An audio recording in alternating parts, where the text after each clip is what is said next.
e espiritualidade. Apresentação, doutora Ivênia Prada.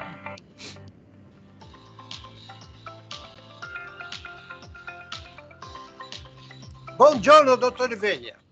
Bom dia, Luiz. Bom dia, prezados ouvintes, participantes. Fico muito feliz com a participação de vocês, com a oportunidade de mais um programa, né? Em que a gente vai tratar de questões relacionadas ao bem-estar dos animais, ao nosso melhor relacionamento com eles, né? Sim. E hoje é um dia bem propício para eu falar disso, porque eu estou aqui em meio à natureza. Eu estou em Olambra, na casa da família de uma das minhas filhas, e eles moram numa verdadeira chácara aqui em Olambra, num condomínio. Sim. E tem uma natureza exuberante, árvores e grama e plantas e flores por todo lado. Nossa, estou aqui em meio à total natureza. Nossa, mas a internet aí tá boa, hein? Tá boa mesmo, né? Isso mesmo. Nossa, eu vou falar uma coisa, viu? A internet agora é mundial, qualquer lugar que a gente vai, né, doutor Vênia? Hoje a internet possibilitou isso, né? Vocês imaginem, meus amigos, que quando eu era criança, na década de 1940, 50, não tinha televisão, não tinha nada. E eu fui criada numa cidade do interior do estado de São Paulo, muito pequena. Itubi. Itobi, já lembra, né? Acertei. A nossa comunicação com o mundo se fazia através da rádio, por isso que eu valorizo muito a rádio, muito. E a rádio que melhor pegava lá na minha região, que é extremo leste do estado de São Paulo, quase sul de Minas, era a Rádio Nacional do Rio de Janeiro, que era uma senhora rádio, né? E tinha programa de entrevista, tinha o Repórteresso, tinha música o dia inteiro. Aqueles compositores e cantores e cantoras daquele tempo, Luiz, eu sei todas as músicas, assim, Dalva de Oliveira, Dircinha Batista, Lindinha Batista, Marlene, Emilinha Borba, Francisco Alves, Lúcio Alves, nossa. E tinha música, nós somos as cantoras do rádio. É isso mesmo, é verdade. Às vezes eu levo para o meu professor de violão uma música daquele tempo, ele fala assim, Ivênia, de que baú você tirou isso? Eu falo, meu filho, é do meu baú, que é muito antigo, né? Mas, então, isso eu estou dizendo para vocês porque eu valorizo muito o valor do rádio, né? Da rádio, como um meio fabuloso de comunicação. Ainda mais agora com essa facilidade da internet, né? A gente tem um recurso somado àquele anterior. Bem, então... Eu vou falar para a senhora, não sei se eu fico... tem que ficar feliz, né? Porque minha mãe, acabei de receber aqui um WhatsApp, que minha mãe pegou alta agora. Nossa, que coisa boa! Mas a última alta que ela teve que voltar para o hospital de novo. Tomara que não aconteça de novo, né? Pelo jeito que os médicos explicaram, nós vimos exames, tudo, agora mudou de figura. Agora a gente já sabe que ela tem, nós temos que cuidar em casa. Teve que levar aquele balãozinho de oxigênio lá. É verdade. Para fazer E graças a Deus tá tudo correndo. Ela está se mantendo, né? A irmã Gilda mandando mensagem aí para mim. E ontem eu fui ver minha neta, mas ela só dormia. Eu saí de lá, eu cheguei, ela dormiu. E fui embora. Ô Luiz, viu, meus amigos, eu já recomendei dele vai ver a neta, põe um babador para não ficar babando em cima da neta, né, Luiz? 300 fotos dela aqui no meu celular. Olha, não tira foto dela diretamente quando ela tiver com o olho aberto. Não, nem. Que o flash mesmo do celular prejudica a retina, viu, Luiz? Está proibido tirar foto com o flash. E direto na retina dela. Outra coisa, você mostrou foto dela aí com aquele negocinho aquela coisa assim na cabeça, né? É uma Olha, bem levinha, por causa do câncer olha, dela, que é... um dos médicos, quando eu acompanhava minhas filhas para levar minhas netas no pediatra, ele falou: olha, use isso aí só para tirar uma foto, não pode ficar com essa faixa Não. muito tempo. Por quê? Prejudica o crescimento dos ossos da cabeça, viu, Luiz? Fala isso Não, para o ela seu... não fica, ela colocou assim e É, ficou larga, né? Só apoiou, tirou a foto. apoiou, tira a foto e tira fora, porque a cabecinha precisa estar livre para os ossinhos crescerem, viu? Eu estou passando um ensinamento que um dos pediatras deu para minha filha e eu ouvi. Muito bom. E força o leite do peito, nós já falamos lá, força. 6 meses, só leite do peito, né? Na minha época, que as minhas filhas nasceram, a minha caçula fez esse ano 50 anos, era 4 meses, obrigatório amamentar 4 meses, né? Mas depois a gente continuava. Eu sempre, graças a Deus, consegui amamentar minhas filhas um tempo longo. Mas com 4 meses já começava com suquinho e tal, e agora é só com 6 meses, né? Tudo bem, a gente vai seguindo as orientações, né? Bom, doutor Vênia, nós estamos no YouTube. E qual seria o tema de hoje, doutor Vênia? Antes do tema de hoje, eu gostaria de dar alguns avisos para os nossos amigos. É o seguinte, olha, no dia 25 de agosto, que é um domingo, logo começando às 8h30 da manhã, eu vou fazer um evento presencial na Federação Espírita do Estado de São Paulo, em São Paulo, lá na Rua Maria Paula. Então, esse evento é do Nuvete São Paulo, juntamente com o Nuvete Osasco e com o Nuvete Santos. Porque, assim, a gente, nas últimas reuniões dos Nuvetes do Brasil, que já são 10, nós estamos procurando fazer eventos em que participam 2 ou 3 Nuvetes, porque alguns, às vezes, têm pouca gente, são mais novos, então a união faz a força, não é?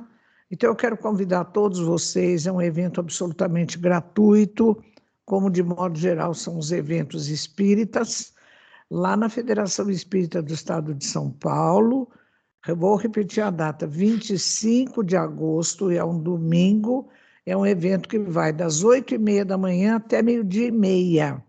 Vai ter palestras, vai ter sorteio de livros, de camisetas, e é um encontro assim de todo mundo que se preocupa com o bem-estar dos animais e de buscar, como nós fazemos aqui na rádio, meios de interagir harmonicamente com os animais, o ser humano interagindo harmonicamente com os animais, né? Estão todos convidados, né? Outra coisa, meus amigos, também, como eu sou coordenadora do Nuvete Brasil, eu vou fazer um evento que eu faço todo ano, já é o 4º presencial que eu vou fazer. Eu estou dizendo eu vou fazer, mas é equipe, né? Eu estou dizendo como coordenadora. Então, vai ser lá na Federação Espírita Brasileira, em Brasília, nos dias 23 e 24 de novembro. É um sábado e domingo. Então, é assim, o evento vai ser transmitido, vocês podem, se estiver em outro lugar, podem acompanhar.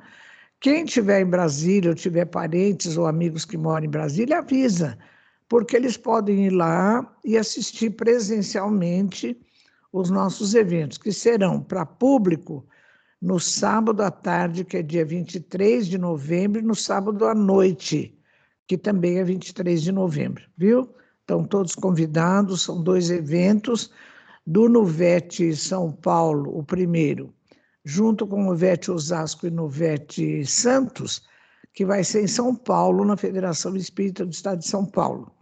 E o outro, que vai ser 23 e 24 de novembro, lá em Brasília, na FEB, Federação Espírita Brasileira, os 2 presenciais e gratuitos. Estão convidados, viu, Luiz? Doutor Ivênia, manda para mim, tá? Mando. Manda para mim. Quando que vai ser mesmo? Repete de novo, doutor Ivênia. O de São Paulo, na Federação Espírita do Estado de São Paulo, é dia 25 de agosto.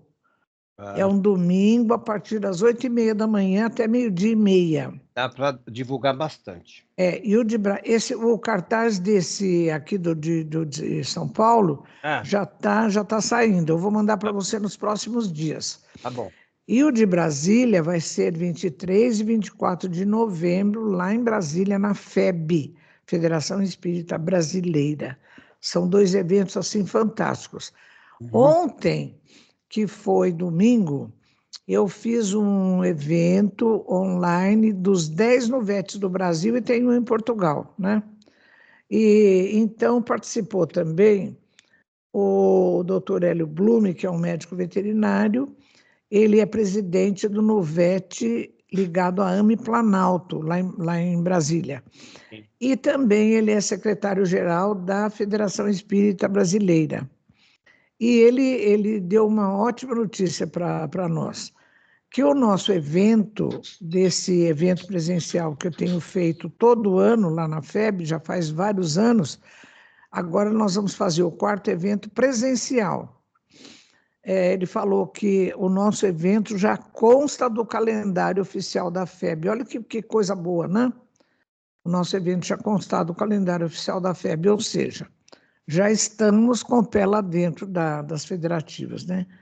E outra coisa boa que ele disse é que a FEB, já faz um tempo, estabeleceu um projeto que visa atender a ecologia, assim, espiritismo e ecologia, que, aliás, é um tema tratado pelo meu amigo muito querido André Trigueiro já há muito tempo. O André tem um livro que se chama Espiritismo e Ecologia, que já tem, acho que mais de 10 anos. E ele trabalha com esse assunto, né? É um assunto muito bonito também. Então, digamos assim, em sintonia com essa proposta da FEB, Federação Espírita Brasileira, eu já marquei uma reunião com o pessoal todo dos Nuvetes, que vai para Brasília nos dias 23 e 24 de novembro. Vão 2 pessoas de cada núcleo, ou seja, nós vamos em 20 pessoas.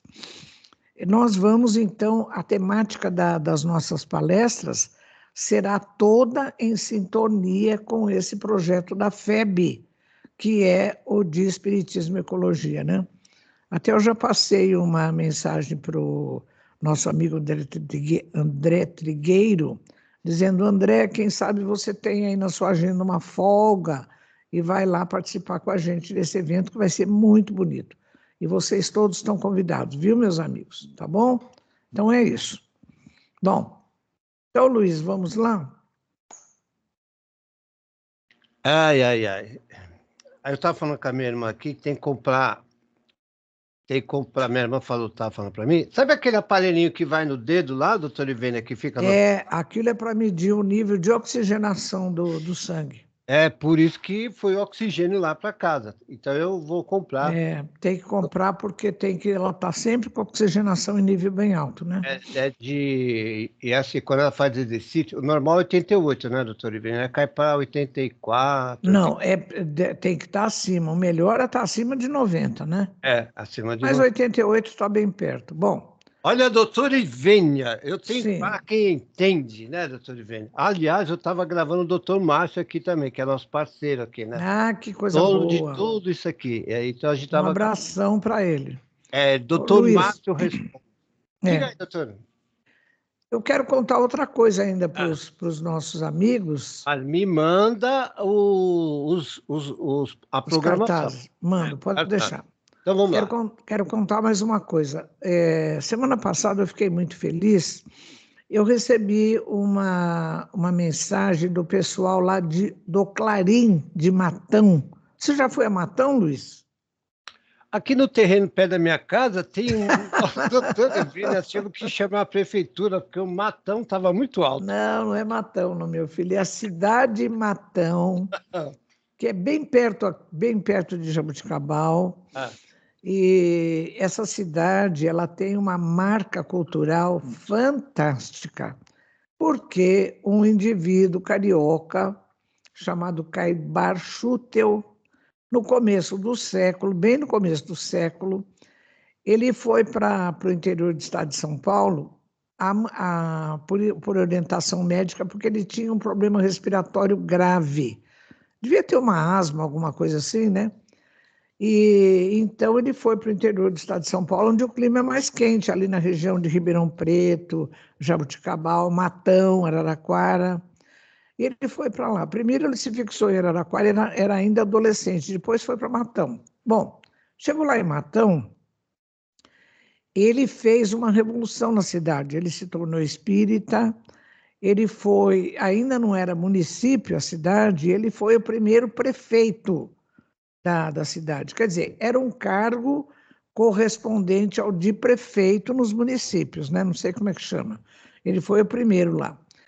Então, ele deu à cidade uma conotação cultural fantástica. Primeiro, ele edificou uma farmácia e ele era muito, muito carinhoso com os atendidos, ele era muito solícito e tudo, e desde aquela época ele era muito sensível ao sofrimento dos animais. Basta dizer que em 1924, meus amigos, está fazendo quantos anos, hein, Luiz? 1924 até hoje. Está fazendo, tá fazendo 100 anos. 100 anos. Ele escreveu um livro chamado A Gênese, que é todo assim, ligado ao processo evolutivo dos animais. Ele conta casos maravilhosos. Bom, quando foi... sim, então ele fundou o centro, a farmácia, ele fundou um centro espírita chamado Amantes da Pobreza, que hoje mudou de nome, chama Centro Espírita O Clarim. Em 1905, olha que coisa, né? Que precocidade. E também, naquela época, ele fundou o jornal O Clarim. Bom, foi indo. Hoje em dia, existe lá em Matão, nessa cidade, um verdadeiro complexo chamado O Clarim. Tem o Centro Espírita, tem o jornal, tem a editora O Clarim. Um dos meus livros está publicado por lá, aquele que se chama A Alma dos Animais. E tem também o Memorial Carbachútel. Então, eu sugiro a quem for passar lá por Matão, entra na cidade, vai lá visitar o Memorial Carbachútel, né? Que essa criatura, sim, deu uma marca cultural extraordinária na cidade e no movimento espírita como um todo, né? Bem, então, nesse livro, A Gênese da Alma, ele tem um capítulo que se chama Apelo em Favor dos Animais. É uma coisa maravilhosa. Quando eu falo dos animais, geralmente eu termino a palestra com um resumo desse capítulo, que é o Apelo em Favor dos Animais. Ele fala assim: vós que vedes luzes nessas letras que traçam a evolução espiritual, tende compaixão dos pobres animais, sede bons para com eles, dai-lhes remédios na enfermidade e repouso na velhice. Os animais, como nós, eles sofrem, eles pensam. Imagina quem que há 100 anos atrás falava que os animais pensam, né, Luiz? Há 100 anos atrás. Há 100 anos atrás. Eles pensam... Mulheres, nós falamos dos negros... Dos escravos, das mulheres, tudo sem alma, né, antigamente. Então, há 100 anos atrás, o Carbachútel já falava bem dos animais. Então ele fala assim: sede bons para com eles, sede misericordiosos, como é misericordioso conosco, nosso Pai que está nos céus. É só um resuminho, o capítulo é maravilhoso, né? Bem, essa semana passada eu recebi uma mensagem do Cássio Carrara, que é o jornalista responsável por tudo que é divulgação lá do Complexo Clarim, né? Então ele está me convidando, olha, Luiz, que coisa boa, está me convidando para escrever um capítulo, um artigo para a Revista Internacional de Espiritismo, em comemoração aos 100 anos dessa revista Espírita Internacional, a REI, né? Então eu fiquei muito feliz, mas ele disse assim: olha, Ivênia, eu gostaria não que fizesse assim um artigo falando parabéns pela revista, não. Eu gostaria que você focalizasse o texto assim na sua relação com o Complexo Oclarim e com a Revista Espírita Internacional, né? Então, eu vou ter que entregar esse artigo em outubro, porque é o ano que vem que a revista vai completar os 100 anos, né?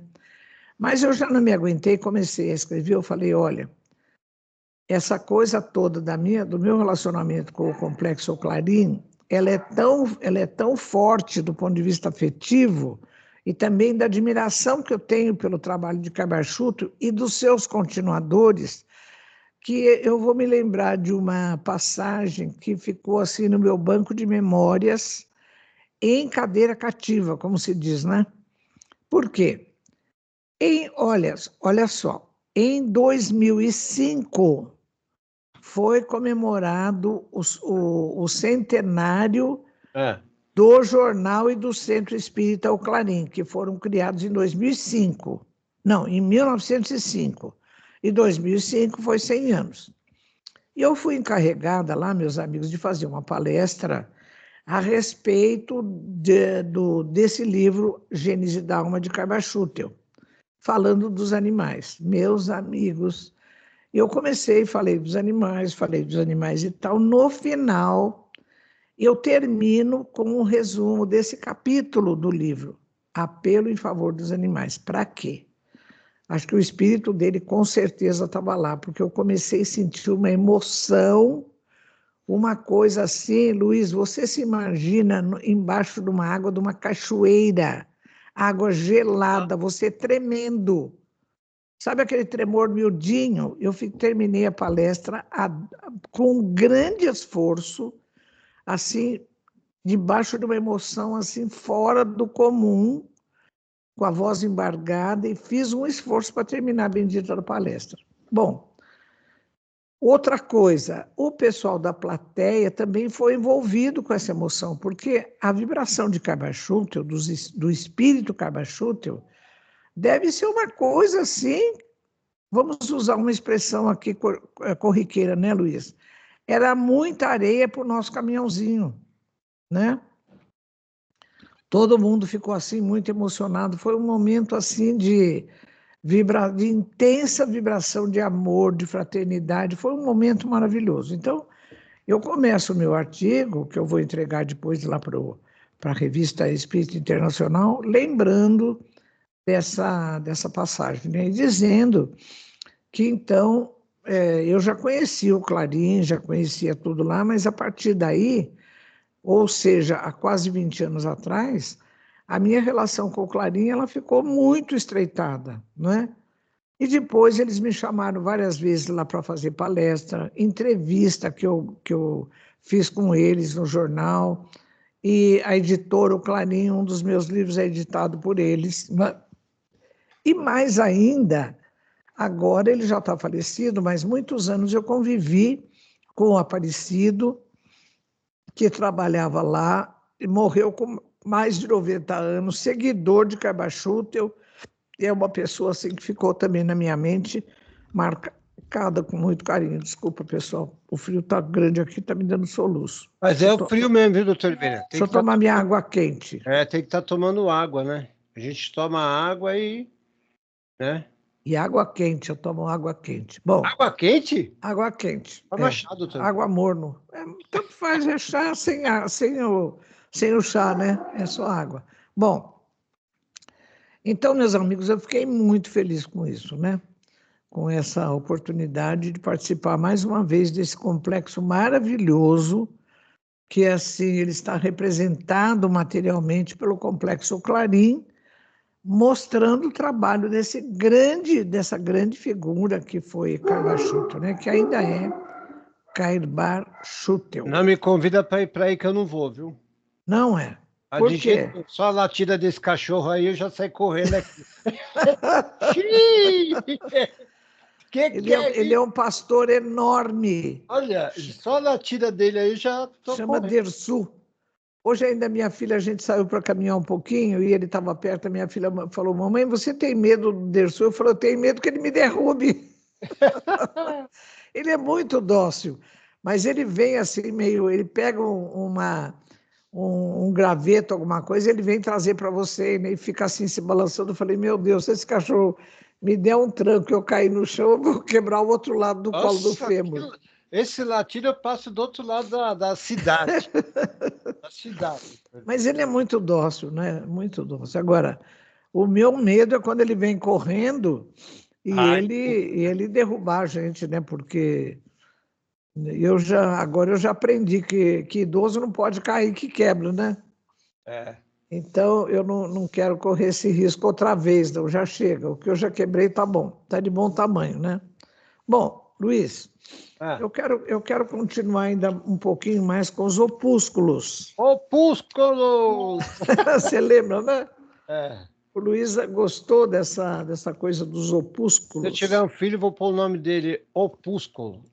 Nossa, mas tem cada coisa, né, Luiz, desse negócio de nome. Uma vez, olha, deixa eu contar uma coisa para falar desses nomes assim. Uma vez lá na minha feira, entrou uma barraca de uns senhores japoneses e tinha um moço meio loiro, que o pessoal chamava ele de Março. Março. Como? Março. E eu peguei e falei, bom, Márcio, o nome dele deve ser Márcio, né? Comecei a chamar o rapaz de Márcio. Eu falei, Márcio, por favor, pega para mim ali a alface, não sei o que. Ele falou assim, não, meu nome não é Márcio, é Março. Eu falei, mas você chama Março? Não, o meu nome é Marsupial. Você acredita? O nome dele era Marsupial. Então o pessoal chamava de Março.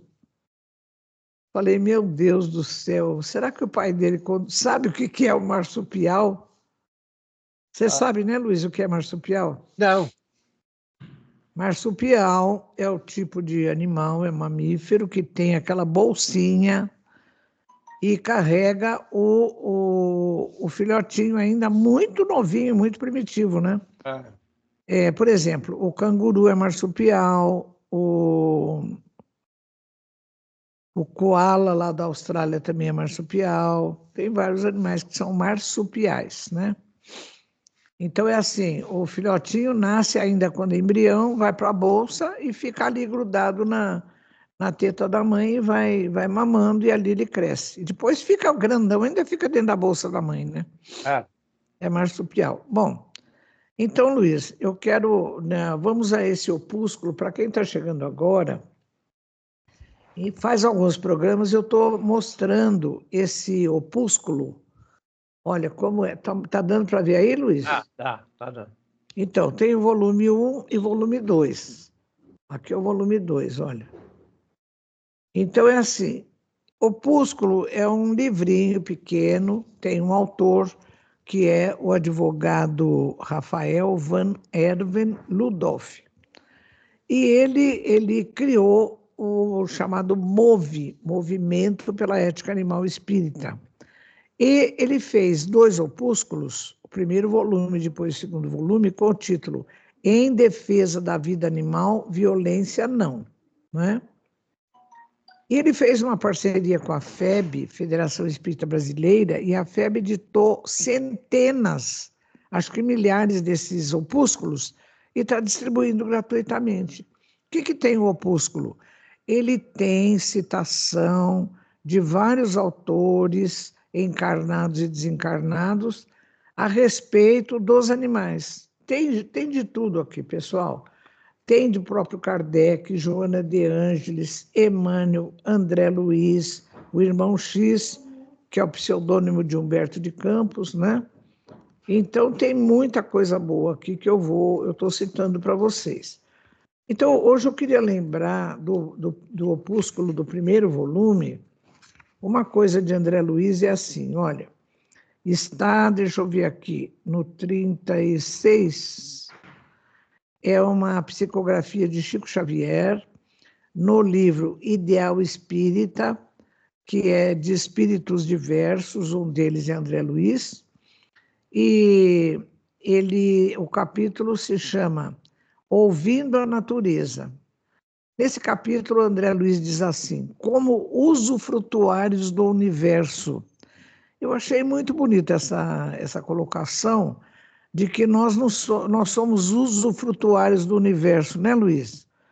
Sim, Porque nós estamos aqui usufruindo os recursos da natureza, usufruindo a companhia dos animais, dos outros seres, né? Então a gente está em usufruto. Por quê? Primeiro que a gente está aqui de passagem, e segundo lugar que nós não somos donos da natureza nem do mundo. Não, nós só existimos aqui, só moramos aqui, temporariamente, né?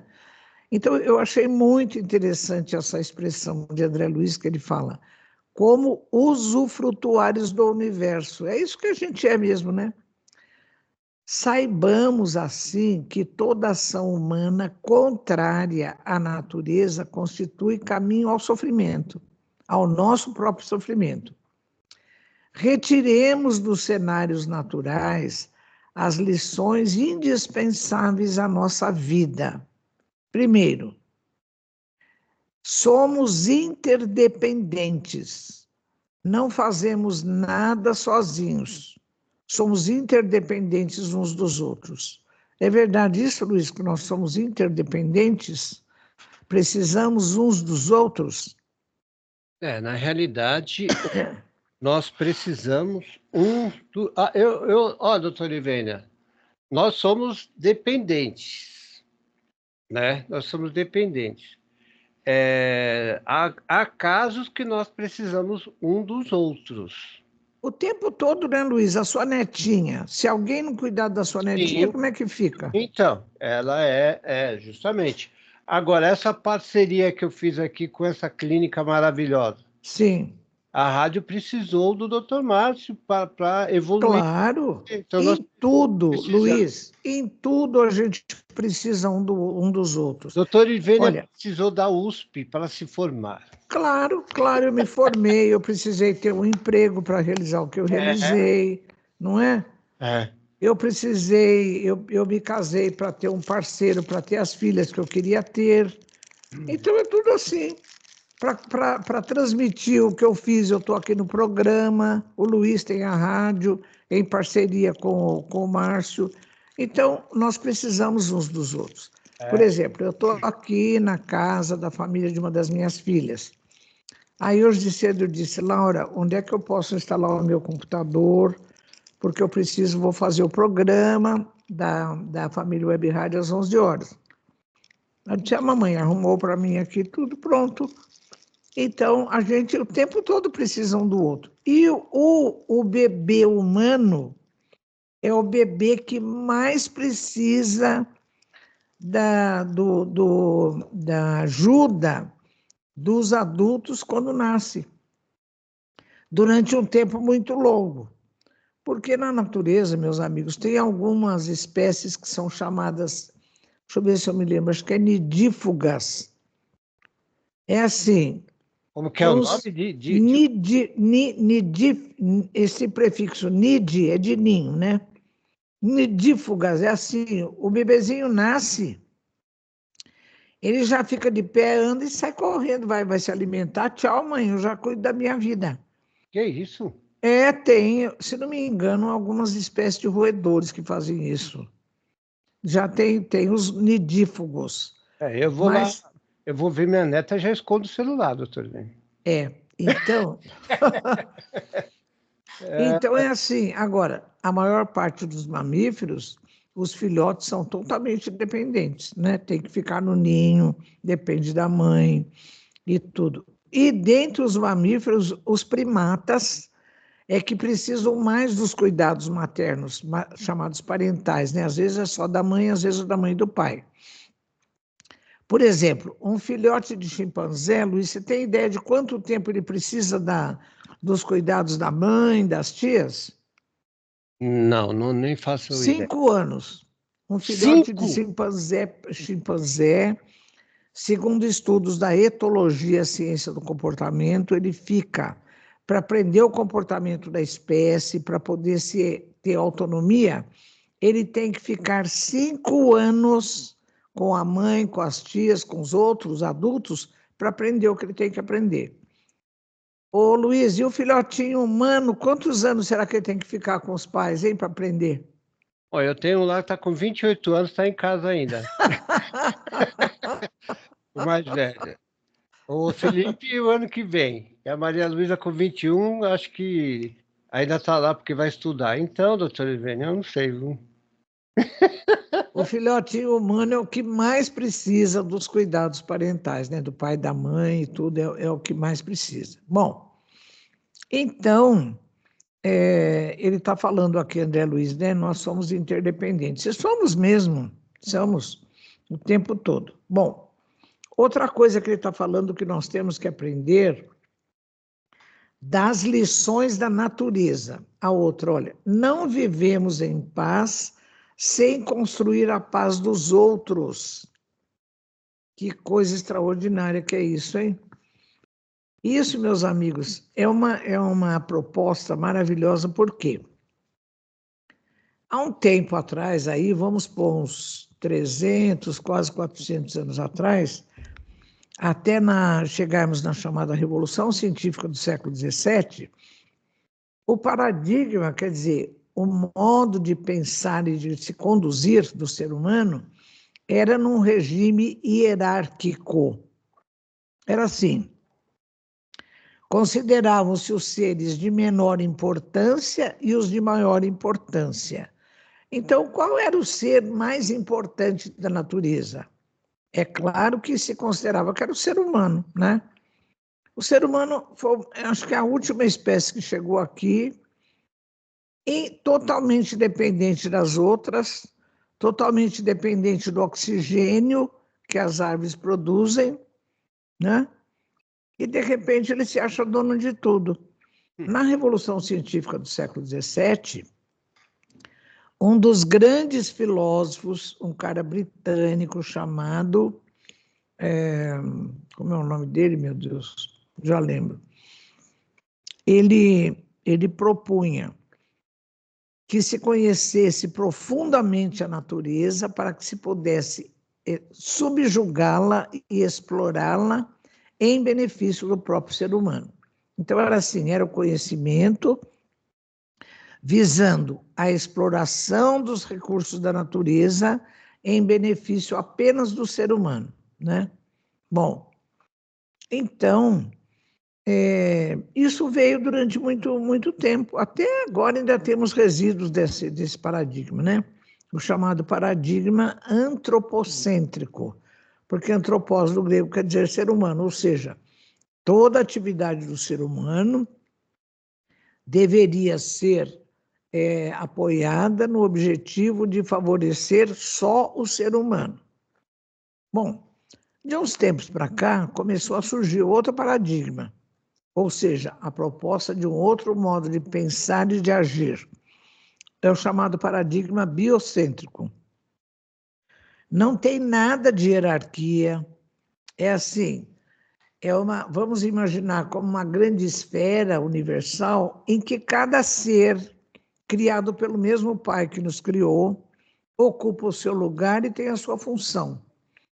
E qual é a função de todos, principalmente de nós, que somos seres pretensamente mais inteligentes? É a gente trabalhar pela harmonia do todo. Porque, assim, se o todo não estiver harmônico, como é que nós vamos ter paz? Não é? Então, a paz de um também ela depende da paz de todos os outros. Então, a gente sai do alto da pirâmide aristotélica, né, onde era representada, e a gente vai interagir com todos os outros. Ninguém é melhor do que ninguém. Cada um tem o seu papel, cada um tem o seu lugar e interage com os outros, né? Isso é maravilhoso, né, Luiz? Porque, por exemplo, a primeira coisa que o ser humano precisa não é oxigênio. Todos os seres vivos precisam de oxigênio. Sim. E quem é que produz oxigênio?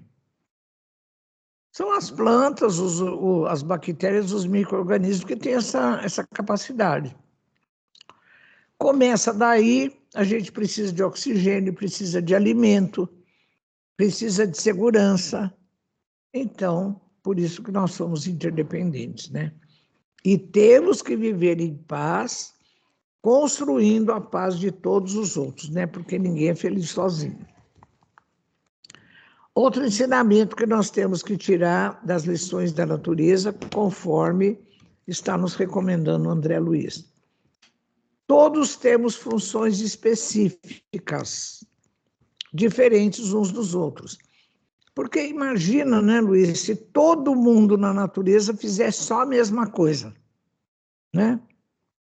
Vamos supor, aqui na nossa sociedade, vamos supor que todo mundo fosse padeiro.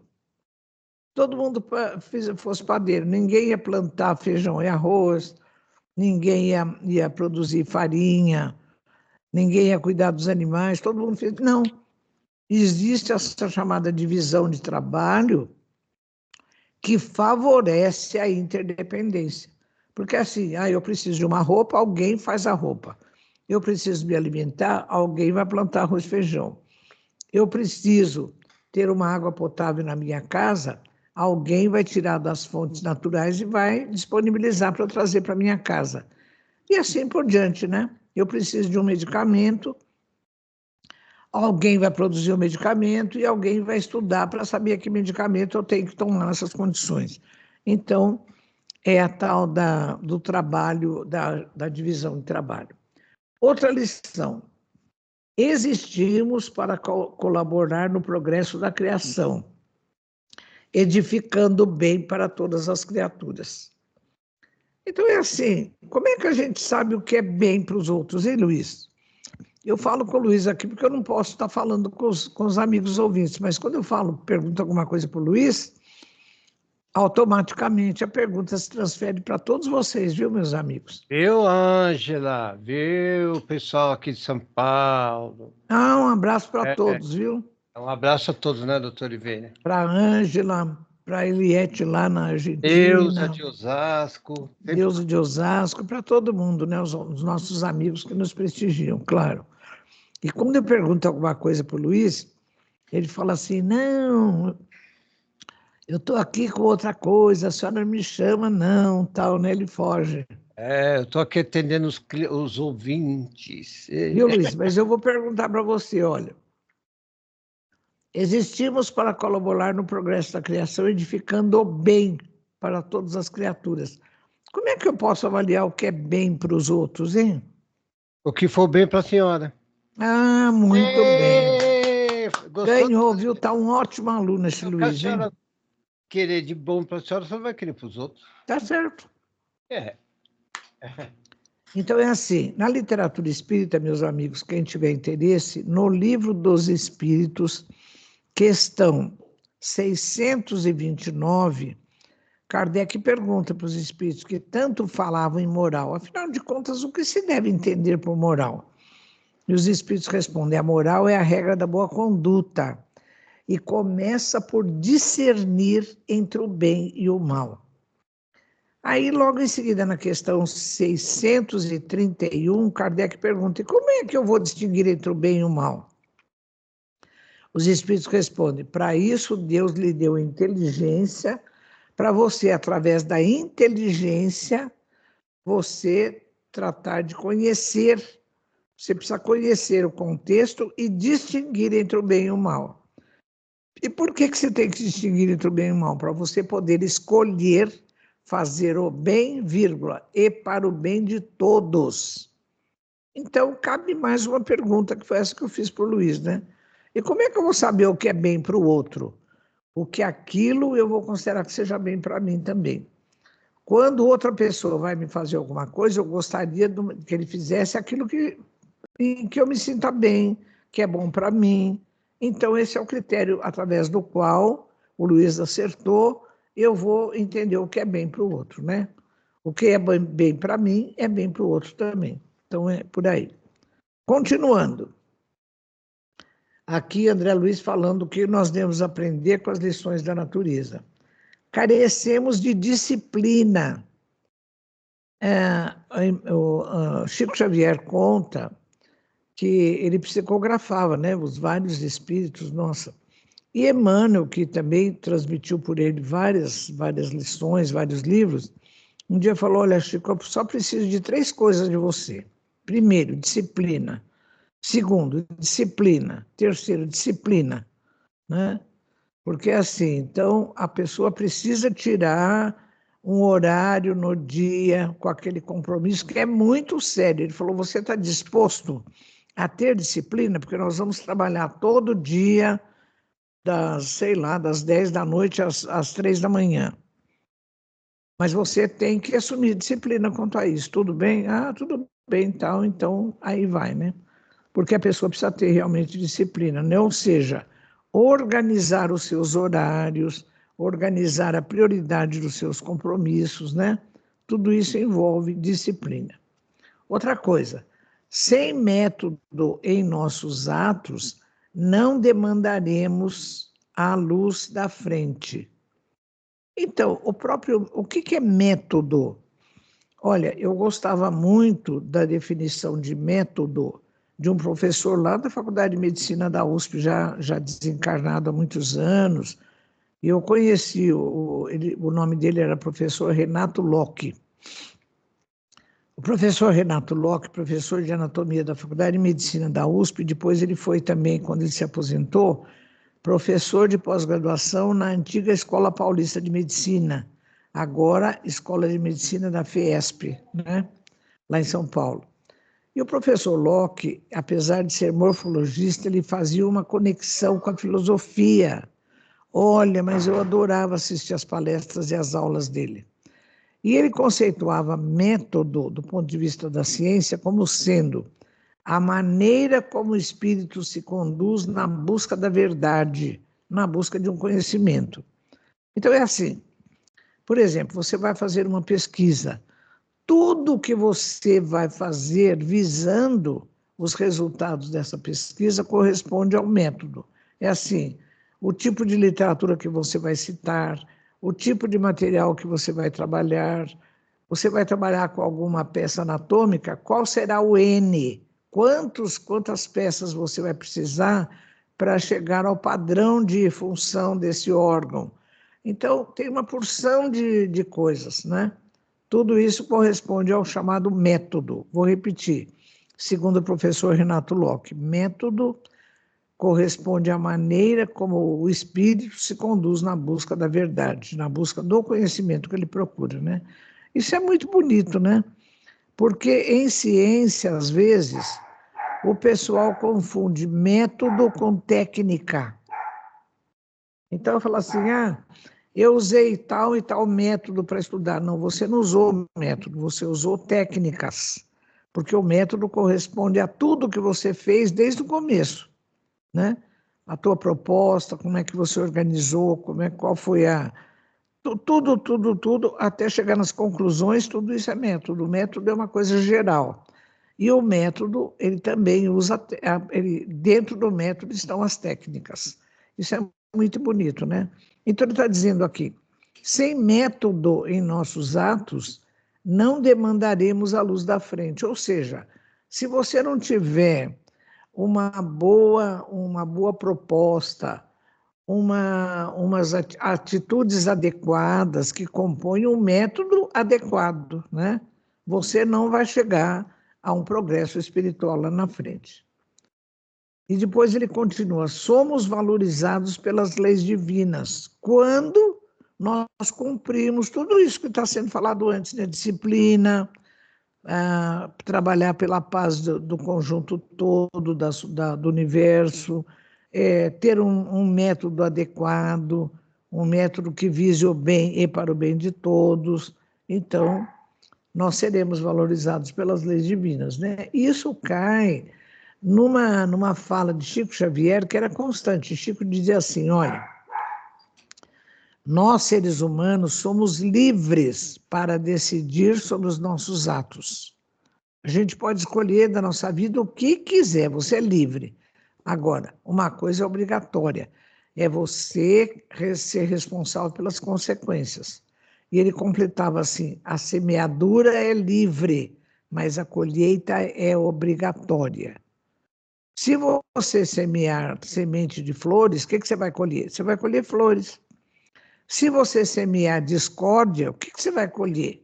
Você vai colher sofrimento para você mesmo e para os outros. Se você semear vento, você colherá tempestade, né? Isso é maravilhoso, né, Luiz? A gente ter essa noção de que nós somos livres para escolher o que a gente quiser fazer da nossa vida. Agora, tem que ter consciência que as consequências, elas virão. E nós seremos responsáveis pelas consequências, não é? Então, isso aí, isso é pesado, né? É pesado e muita gente teria que refletir isso daí, ver isso daí, viu? Primeiro eles fazem a situação, depois eles vão pensar, nossa, olha o que eu fiz. Não, Luiz, e outra coisa que é muito grave é você transferir a responsabilidade dos seus atos para os outros. Então é assim, vamos supor, um jovenzinho descabeçado, apronta, pega o carro do pai, bateu o carro, o amigo morreu. Ah, aí vai o pai lá, não, eu que estava dirigindo e tal, ele estava comigo, mas quer dizer, ele pega e transfere a responsabilidade dos seus atos para os outros. Um dia me ligou uma amiga e falou assim, ai, professora, eu sei que a senhora fala a respeito da eutanásia dos animais, que a senhora não faz e não recomenda, mas olha bem, o meu cachorro está com a urina solta, está com isso, está com aquilo. Então, se fosse o seu cachorro, o que a senhora faria? Você entendeu bem, Luiz? Quer dizer, ela queria fazer eutanásia no cachorro e ela queria transferir a responsabilidade disso para mim. Ah, mas veja bem, que eu falei, olha, acontece que o cachorro não é meu, o cachorro é seu. E quem vai decidir a respeito do que quiser é você. Porque os meus cachorros, eu não fiz eutanásia e não recomendo eutanásia. Agora, se você quiser fazer eutanásia, você é tutor, você tem responsabilidade legal. Porque quando o veterinário sugere eutanásia, ele pode sugerir, mas ele não pode decidir. A decisão não é do veterinário, é do tutor. Agora, é difícil você decidir. Você fala, não, eu não vou eutanasiar, vou levar o animal para casa, vou cuidar dele, fazer cuidados paliativos, ele vai ficar tomando medicação para não ter dor, para não ter dificuldade respiratória, vai demorar, eu vou gastar dinheiro, mas eu prefiro fazer isso. Agora, se você decidir pela eutanásia, a responsabilidade é sua, não é minha, porque o cachorro não é meu, né, Luiz? Então, é assim, as pessoas quando se veem com dificuldade, a tendência delas é transferir a responsabilidade da sua escolha para os outros. Então, é assim, aconteceu alguma coisa, falar, mas também foi o cara que fez isso, fez aquilo, eu fiz isso porque outra pessoa não sei o quê. A pessoa sempre quer ou transferir a responsabilidade dela para outro, ou diluir a responsabilidade dela, né? Isso acontece toda hora, né, Luiz? Toda hora.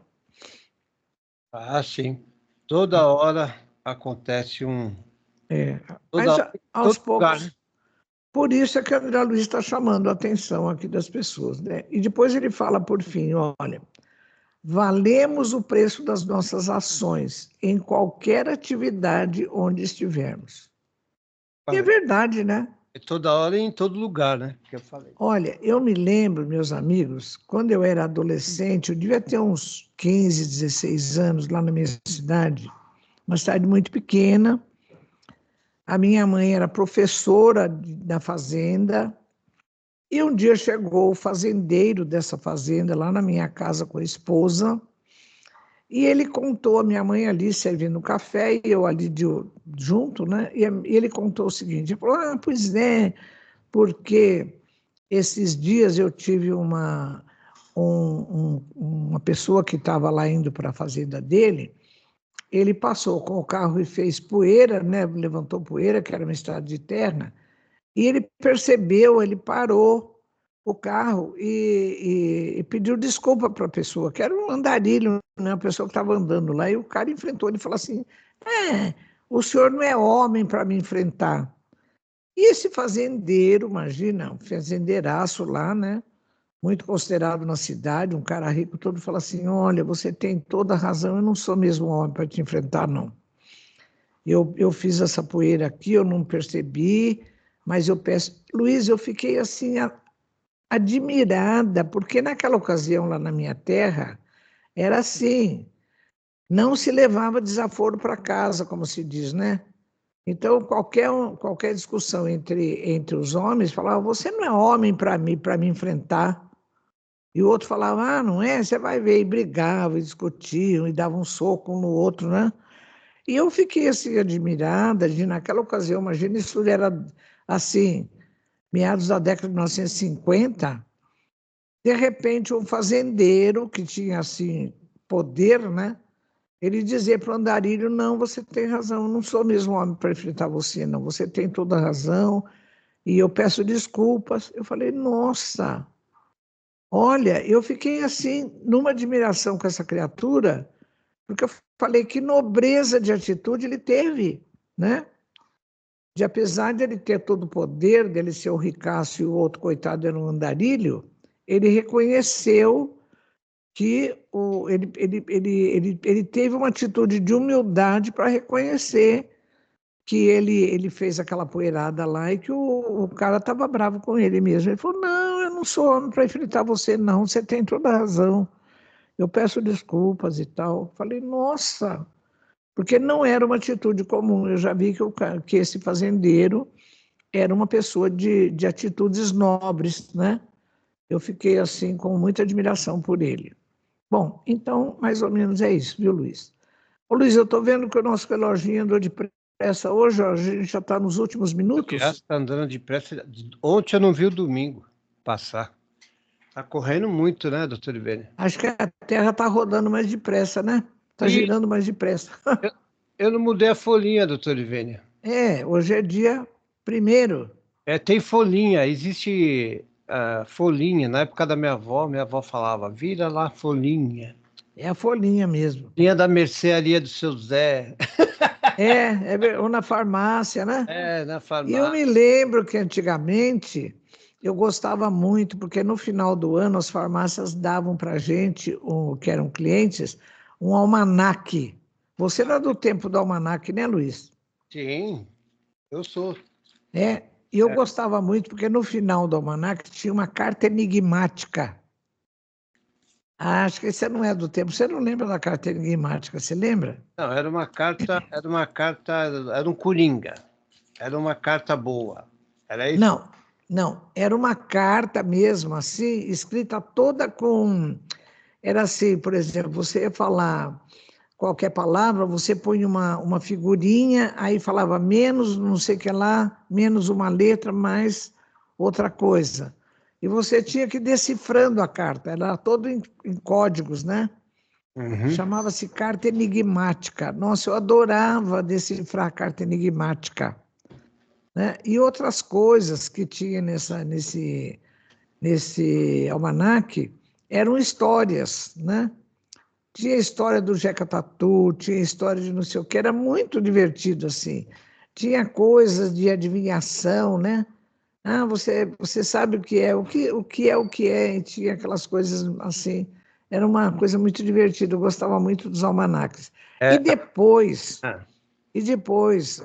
agora mais recentemente, na companhia de aviação TAM, não Latam, como é agora, a TAM, né, que era da época do comandante Rolim.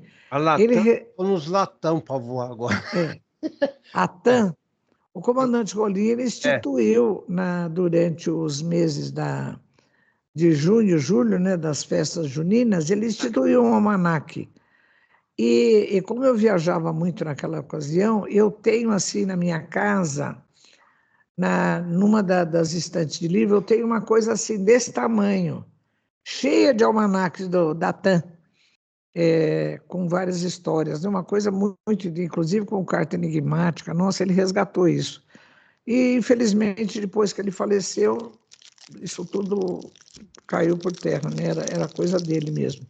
Na minha época, a gente tinha muito quebra-cabeça, lembra? Quebra-cabeça. É mais ou menos isso, E tinha aquele jogo, aí vinha aquele jogo que era bem bem popular. Era aquele de banco, né? Banco lá, banco não sei o que lá. Banco imobiliário. É. Banco imobiliário, eu lembro. Aí tinha os dominó, aí... Aí, Luiz, os tempos idos, né? Banco imobiliário. Bom, vamos terminando, né, Luiz? Vamos dar um abraço nos nossos amigos aí que nos prestigiam. Mensagem. Uma mensagem? A mensagem é a gente pensar no que foi tratado aqui, né? Que nós podemos aprender com a natureza, não somos donos do planeta, apenas pertencemos a ele, moramos aqui, devemos zelar por tudo, porque o modelo agora que está sendo proposto, né, é de paz universal. Desculpa. É de cuidarmos da natureza, dos recursos naturais, da gente agir de maneira harmônica com todos os outros elementos, né? Aqui, quando eu entrei ontem, o motorista me trouxe aqui e eu falei, olha, eu gostaria que o senhor admirasse a limpeza dessa cidade aqui, a Olambra, e depois, quando a gente veio no condomínio também, tudo limpo, tudo bem tratado, tudo bem cuidado. Olha, é assim uma coisa admirável, né? Como a gente se sente bem quando você entra num ambiente bem cuidado, né, Luiz? O ambiente da natureza. Muito bonito aqui. Eu estou olhando aí em volta aqui da casa da família da minha filha. Olha, tanta árvore, tanta grama, tanta natureza em volta, lago, que dá gosto da gente... Hoje de manhã, bem cedo, eu saí, lá fora estava friozinho, eu respirei fundo assim, falei, meu Deus, quanto oxigênio que tem aqui, né, Luiz? Tá bom, então, pessoal, o recado final é esse, então, né? Vamos interagir harmonicamente com todos os seres da natureza, com tudo na natureza, né? Essa é a nossa proposta. Pessoal, um grande abraço, boa semana e até a semana que vem. Doutor Ivênia, a senhora volta esse mês ainda, viu, doutor Ivênia? Como volto esse mês? Volto segunda-feira, se Deus quiser, eu estou aqui. Mês passado só foi embora, né? Agora só voltou esse mês. É verdade, agora já estou no outro mês, né? Tá bom, gente. Até dia 8, doutor Ivênia. Até mais, gente. Boa semana para todos. Manda para mim os posters lá dos eventos. Eu mando sim. Tchau. Tchau, tchau. Você ouviu o programa Animais e Espiritualidade. Apresentação, doutora Ivênia Prada.